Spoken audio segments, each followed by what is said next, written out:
আসসালামু আলাইকুম রহমতুল্লাহি ওয়া বারাকাতুহু। নাহমাদুহু ওয়া নুসাল্লি আলা রাসূলিহিল কারীম। সুপ্রিয় দর্শক ও শ্রোতা, নামাজ আল্লাহ রাব্বুল আলামিনের হুকুম, ফরজ, অবশ্য কর্তব্য। যে ব্যক্তি নামাজ যে আল্লাহ পাকের হুকুম, ফরজ এ কথা স্বীকার করে, বিশ্বাস করে, মানে এবং যথারীতি নামাজ কায়েম করে পরে, সে ব্যক্তি মুমিন। আর যে ব্যক্তি নামাজকে অস্বীকার করে, নামাজকে মানে না, আল্লাহ পাকের হুকুম একথা বিশ্বাস করে না, সে ব্যক্তি কাফের। আর যে ব্যক্তি নামাজ যে আল্লাহ পাকের হুকুম একথা বিশ্বাস করে, স্বীকার করে, মানে, কিন্তু অলসতার কারণে নামাজ পড়ে না, সে ব্যক্তি ফাসেক। প্রত্যেক বুদ্ধিজ্ঞান সম্পন্ন নারী পুরুষ নির্বিশেষে সকল প্রাপ্তবয়স্ক মুসলমানের জন্য নামাজ ফরজ, অবশ্য কর্তব্য। কিয়ামতে নামাজেরই আগে হিসাব নেওয়া হবে। কিয়ামত দিবসে নামাজি ব্যক্তির হাত, পা, মুখমণ্ডল সূর্যের ন্যায় উজ্জ্বল হবে, আর বেনামাজি ব্যক্তির কপালে, ভাগ্যে তা জুটবে না। নামাজ তাকবীরে তাহরিমা দ্বারা শুরু হয় এবং সালাম ফিরানো দ্বারা শেষ হয়।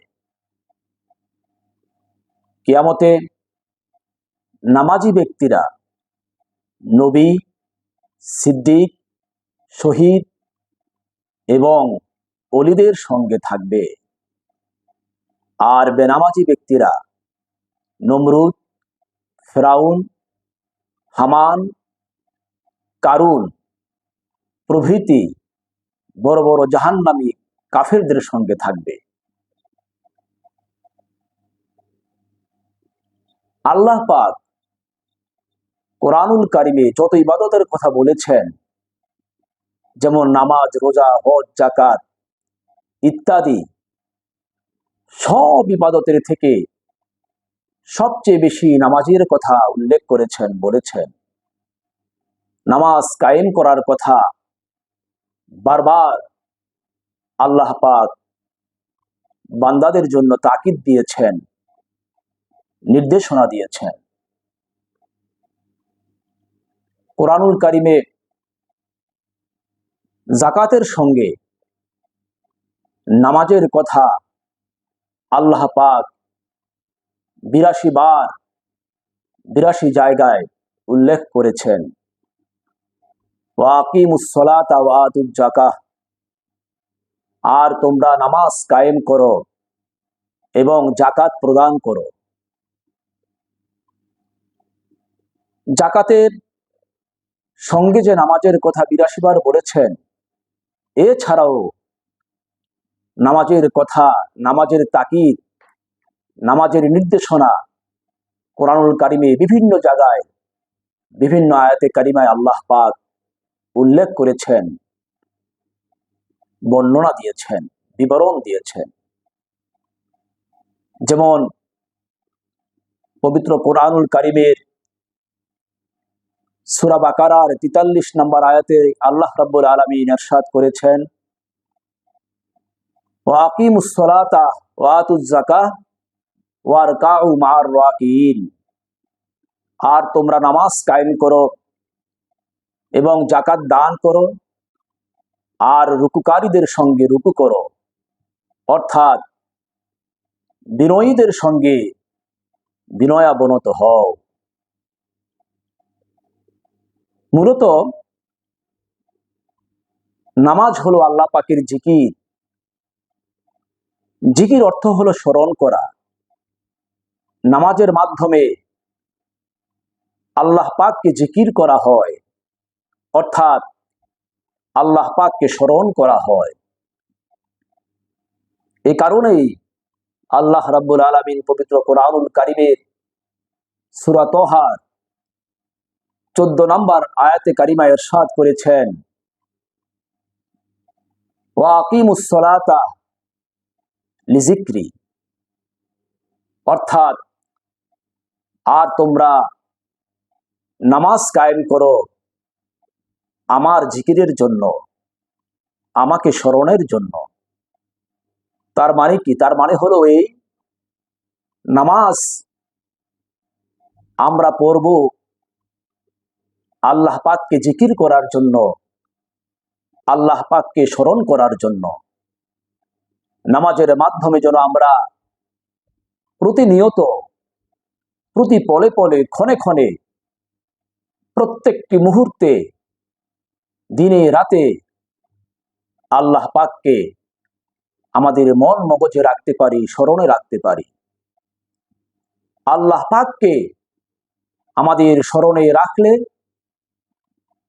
প্রতিনিয়ত সব সময় যদি আল্লাহ পাককে আমাদের স্মরণে রাখতে পারি, তাহলে আমরা কখনো গুনার দিকে যাব না, অন্যায় কাজ করব না।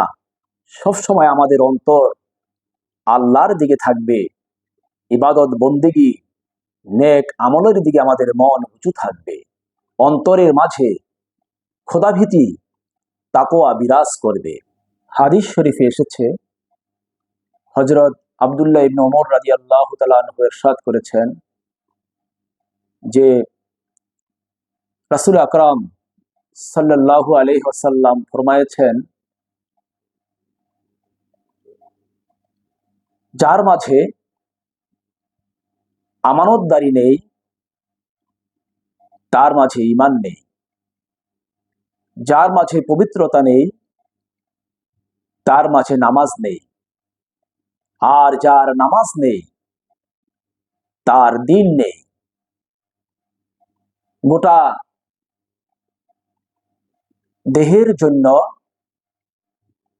মাথা যেমন গুরুত্বপূর্ণ, তদ্রূপ দ্বীন ইসলামের জন্য নামাজ গুরুত্বপূর্ণ।